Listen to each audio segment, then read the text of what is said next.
जय जगन्नाथ। आजिकाली देखा मिलूँ छोट पिला माने मध्य कम बयस दृष्टिशक्ति कमी जा फल चश्मा व्यवहार करुछंती। किए पाख जिनिस ठीक भाव में देखि पारु नाही तो किए दूर जिनिस ठीक भाव में देखि पारु नाही। रिसेंट डाटा अनुसार भारत में प्राय 21% लोकंकर दृष्टिशक्ति समस्या रही बेले 10 रु 12% छोट पिला मानकर दृष्टिशक्ति समस्या रहुछि।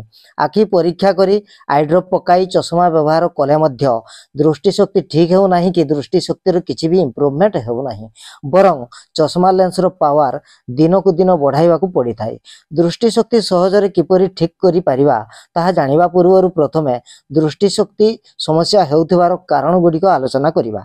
यार प्रथम कारण हेउछि जदि बापा मांकर दृष्टिशक्ति समस्या थाए तेबे ताहा वंशगत भाव में बापा मां को जीन्स माध्यम रे पिला मानक निकट को ट्रांसफर होई पिला मानकर दृष्टिशक्ति समस्या सृष्टि हेबार संभावना रही। यार द्वितीय कारण हेउछि आखि उपरे बारंबार विभिन्न रंगर उज्जवल आलोक पड़िबा, आखि सबुबेले अत्यधिक उत्ताप संस्पर्श रे आसीबा, धूली कणा तथा विभिन्न दूषित वायु कणिका संस्पर्श रे बारंबार रहिबा, आखि को बारंबार रगड़िबा द्वारा दृष्टिशक्ति समस्या देखा जिवार संभावना रही।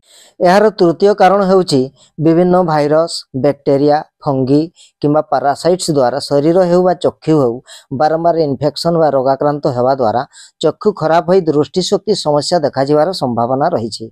यार चतुर्थ कारण हेउछि जदि आपन को डायबिटीज होई थाई किंबा ब्लड रे हाई सुगर थाए तेबे हाई सुगर रो उपस्थिति जगु आखिर रेटिना रे थिबा ब्लड भेसेल बा छोट रक्तनड़ी गुडिक डैमेज होई फुली जाय एवं ब्लड भेसेल लीक होई सेथिरु रक्त बाहरी रक्त जमा हो जाय।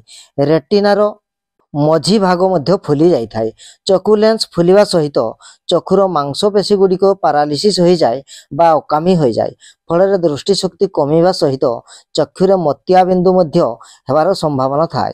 यार पंचम कारण हेउछि जदि आपनक शरीर रे हाई कोलेस्ट्रॉल थाए तेबे एही कोलेस्ट्रॉल आखिर रेटिना रे थिबा ब्लड भेसल्स रो भितरे जमा होई रक्त संचालन को बंद करि दिए।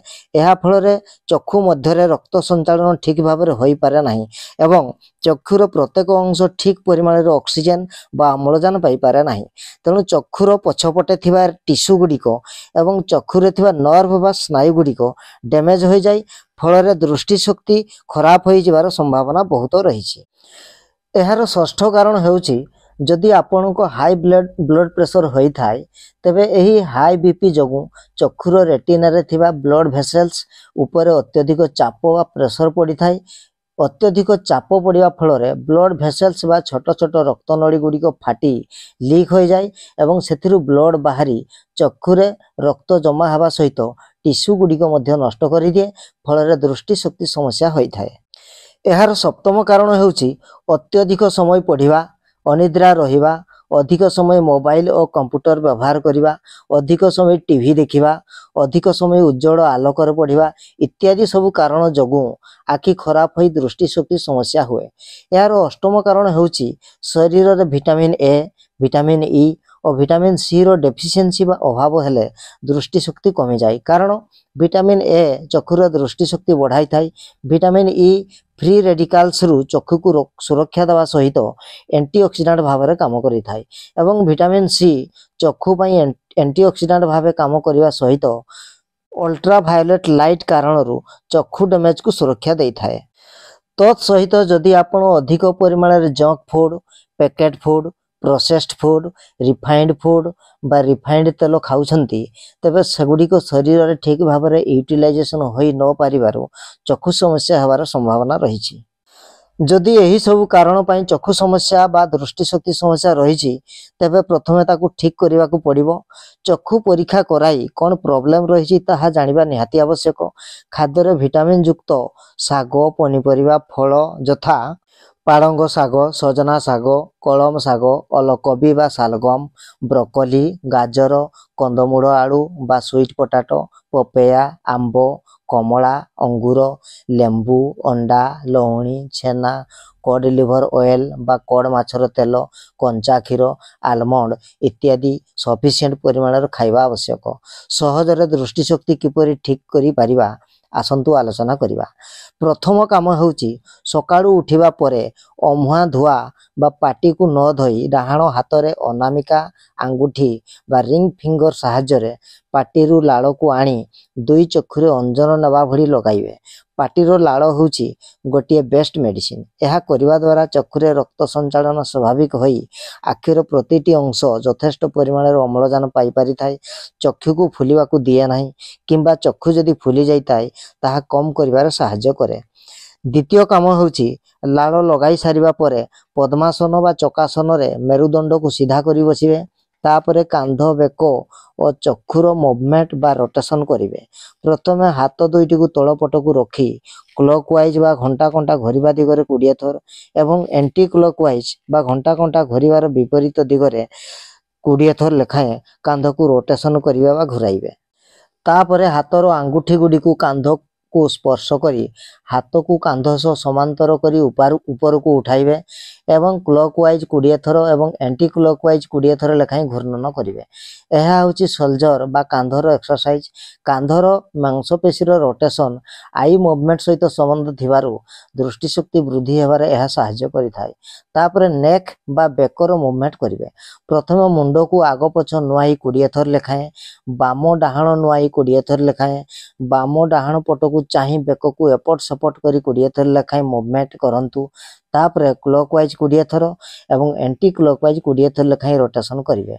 बेकर मूवमेंट सहित बेकर मूवमेंट को अधिक स्पीड बा तर तर न करी आराम रे धीरे धीरे करंतु।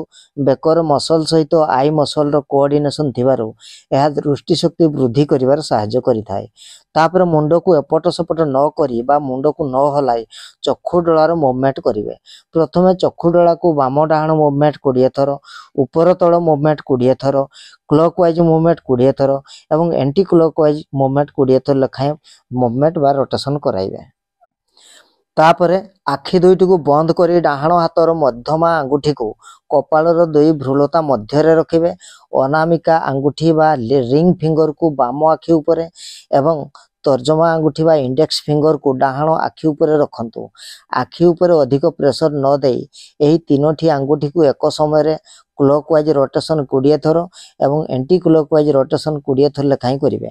यह द्वारा चक्षुर समस्त अंश भल भाव में एक्सरसाइज हेबा सहित सक्रिय हो जाए एवं चक्षु सुस्थ रहिबा सहित दृष्टि शक्ति वृद्धि पाई थाए। तृतीय काम होची प्रतिदिन खाली पादरे माटी बा घास उपरे अति कम रे 1 घंटा निश्चय चलिबा को हबो।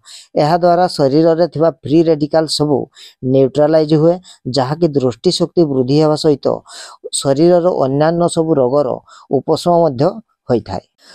चतुर्थ काम होची राति रे 4-5 टी आलमंड बा पिस्ता एवं 4-5 टी धड़ा गोलमरीच बा सफेद मिर्ची पानी रे बतुराई देबे।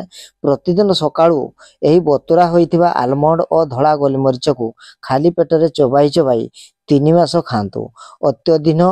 अधिक दिन बा सबुदिन खाई पारले यह आहुरी भलो। पंचम काम होची पतंजलि रो सौम्या आई ड्रॉप प्रति आखिरे 1 ड्रॉप लेखाएं दिन को 2 आखिरे पकाइबे एवं पतंजलि रो आई ग्रीट गोल्ड टैबलेट आनी 2टी टैबलेट खाइबार आधा घंटा पर उषुम पानी रे दिन को थरे खाइबे। षष्ठ काम होची खाद्य रे रॉ फूड बा सलाड रो व्यवहार करंतु।